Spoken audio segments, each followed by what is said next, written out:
Hello, this video is how to line the top of a Forgemaster blacksmith, which is what I have here.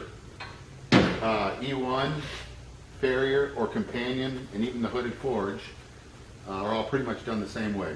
I have two blank tops here, and I'm going to do both of them. They only take about 3 or 4 minutes a piece.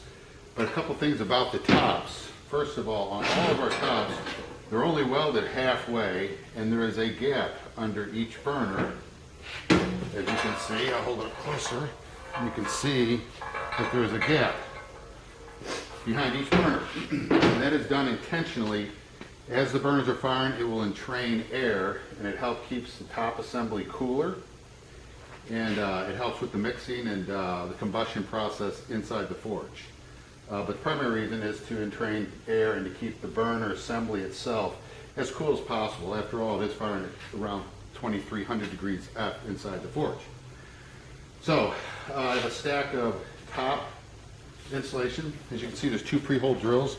They are not centered on the board, so they're specific to fit in a certain direction, which we'll go through here in a second.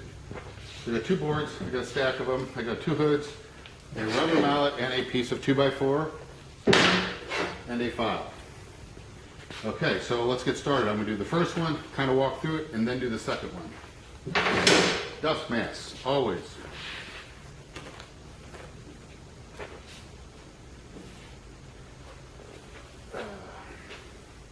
This paint is very durable. It can generally be pretty tough and not worry about damaging it. So the first thing you do is take your first board. The burners are offset towards the front, and so are these holes. So I will place this over the top inside on one side, and it hangs over to be filed down the other. And you look at the hole position and relative to these holes. So you want the best fit. You'll see if you flip it this way, this board is shifted too far to the right. So what I'm going to do is flip it this way, and I put it inside, hits the 4 sides, except this side, which I'll file down, and it's pretty well perfect. It'll center the burners on the front side of these holes, which we'll talk about here in a second. So I'm going to file down this side, a little bit on this side, and I'm going to press it down into the top half of the forge, and then I will hold it up and show you. So here we go.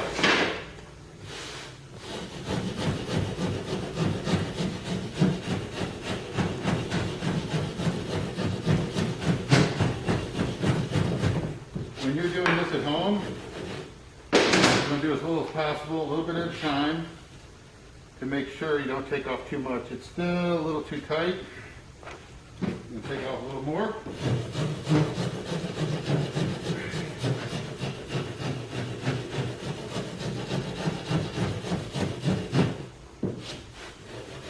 Square it up.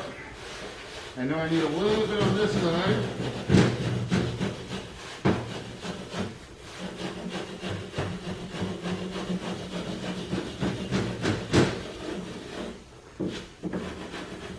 There we go.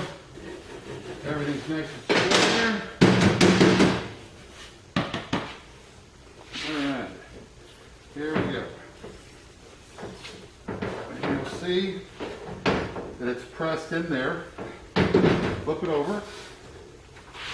Take your block of wood and your mallet. You will not hurt the paint. It's definitely a durable paint.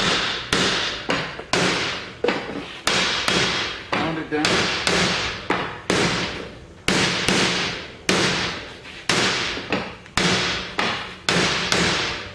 That's it. You definitely want to do it in a well-vented area. Typically we have our spray booth on, which will draw all the dust into the filter assemblies. I'm going to hold this up closer to the camera so you can see the burners. You can see they're right along the top edge, and there's a gap on the back side of the burner which will allow airflow through these slots when the burners are firing. So it's touching down here, and the gap is on the back side, and they're pretty well centered left to right. So that's one, that is done. The next step would be to center the heat shield and rivet or self-tapping screws to hold it onto here. I'll show you that at the very last step. So this one is done. I'm going to take my next one, go through it one more time. So I look at it, now the inside there is hanging over on this side. Looks pretty good. Let's look at it this way. Yeah, see this way it's shifted way to the right. So that's not going to work. This will work just fine. So I need to take a little bit off here and just a hair off of there. So here we go.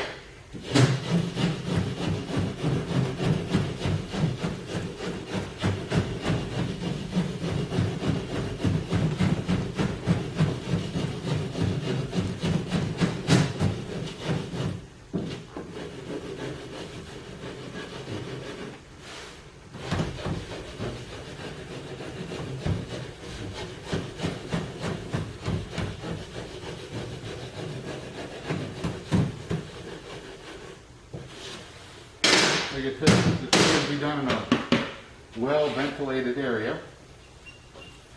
That looks real good.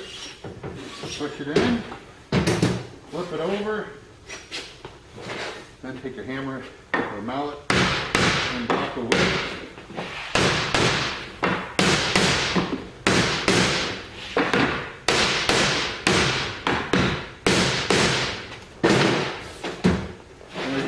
This one, the burner is right up against the top. The gap is along the back, even with the slot, and you're pretty much done. That is it. Now, I'm going to grab a heat shield real quick. Don't go anywhere.